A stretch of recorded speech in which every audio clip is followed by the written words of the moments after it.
It started, I think, when I was here at Sundance with my film Life Animated, and I won the directing award. And one of the jury members said, "Have you ever thought about doing scripted films? Because it felt like a scripted film to me." And I was like, "Huh."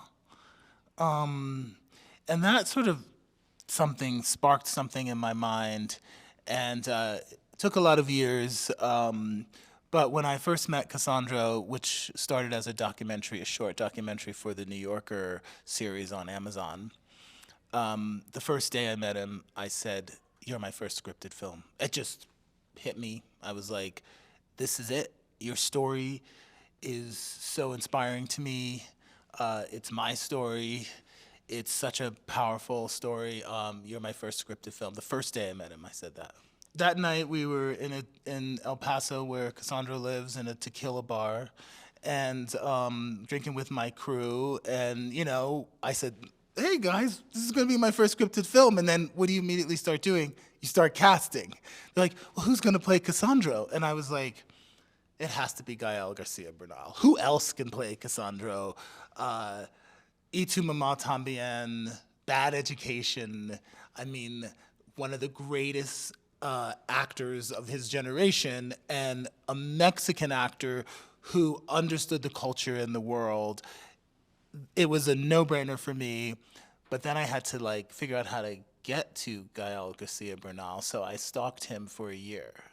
I mean, I was the governor, one of the governors of the Academy of Motion Pictures Arts and Sciences, representing the documentary branch, and so I'd be at all the Academy events, and Gael would be at some of the Academy events, and I kept going up to him and tapping him on the shoulder and saying, "Hey, I have this screen." I mean, come on, actors. How many times did I get that? "I have a screenplay." Didn't even have a screenplay yet because I hadn't written it yet. And I was like, "I want to make this film about this Mexican cross-dressing wrestler. I'd love to talk to you about it." And he would blow me off. There was one time, actually, when I was at the it was when Life Animated was nominated for an Oscar. We were having our celebratory dinner the night before or something at a restaurant, and Gael happened to be at the restaurant having dinner with friends. I went up to his table. I got up. Took a shot, and I went up to his table and I said, "Excuse me, Mr. Bernal. I have this project and I'd love to talk to you about it." Imagine someone having dinner and you're like, there's some guy in a restaurant that comes up to you. He was nice enough, but dismissed me. And then the next time was at the Governor's Awards when Inarritu was being awarded. We were giving him a special award for his VR piece. And the three amigos were at the table. All the elite Mexican directors were at a table, and Gael was there. And I got up the nerve, and I went up to the table, and I said, I tapped him on the shoulder. This is so embarrassing. And I said, "Hey, you hang with a cool crowd." Such a bad line. And he looked at me like, "Get lost." And then I finally, my agents got me a real meeting, and I pitched it to him, and he accepted right away. It was never in my imaginary I'm gonna play a wrestler. It's one of those things that the cultural compass in Mexico is so big that I missed wrestling. For some reason, lucha libre was not in my radar. So when it came like wow, yeah, of course, this would be fantastic. To do a lucha libre movie, and the character of Cassandro as well. It was like I just saw the leotards, and the kind of the costume, and I was fascinated by that, and I was excited, and right at the beginning, the film didn't have much shape, so it was like an idea that kept on palpitating. I was like, okay, maybe let's do this, and then the years passed, and we managed to put it together. So yeah, that's how it began. I remember we had a conversation in a hotel, and it was like, yes, of course, that sounds great, sounds fantastic. He is from the border, and that is already a very interesting, a very interesting world to depict as well. one that I'm very curious of, and that also I'm very interested in the kind of like the duality of identities, no, and how that plays into somebody that lives there, no, that grows up there, that is born there, and that together with the joy that he brought to lucha libre, you know, and together with his contemporaries, they kind of subverted. A notion, something that was accepted, which was a kind of a hypocritical kind of acceptance of these characters rather than a proper empowerment. You know, it was not.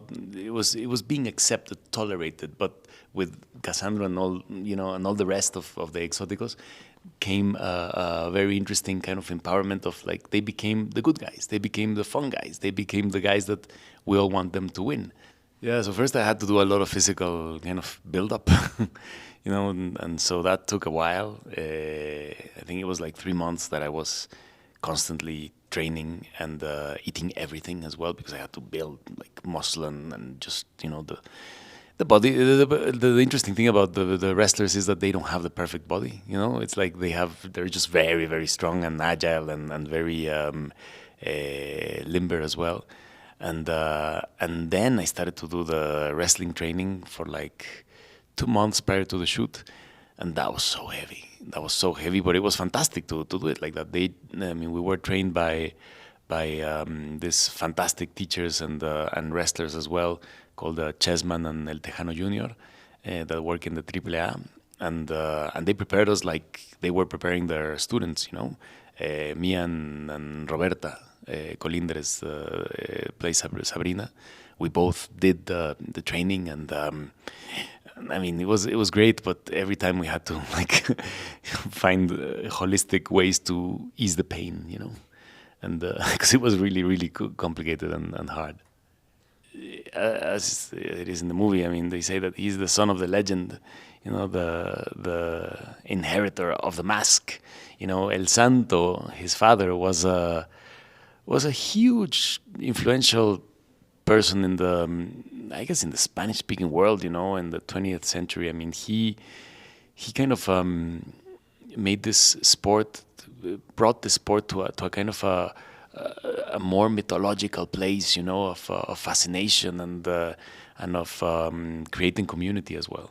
Um, and also gave a really good name and reputation for the wrestlers as well. I mean, as people that are very strong athletes and very dedicated, and that's something that we wanted to portray as well. We didn't want to portray like a kind of downgraded kind of sport that is just made for. No, we wanted to make something very joyful, but also respecting the professionalism of the wrestlers, and.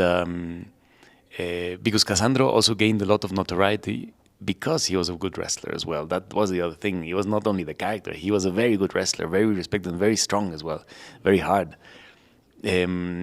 And working with El Santo, I mean, he knew Cassandro because he fought with El Hijo del Santo, and I mean, it was just amazing that he was gonna do the stunts as well. He was gonna play himself, and he's we don't know his face and we don't know his age, but he's older, and it was, I mean, great to be with him, and almost like a dream of childhood, like I'm wrestling with El Hijo del Santo. I can't believe this. This is what I used to play with, with my friends, like everyone chose El Santo or Blue Demon or all these wrestlers as we were kids. So it was great.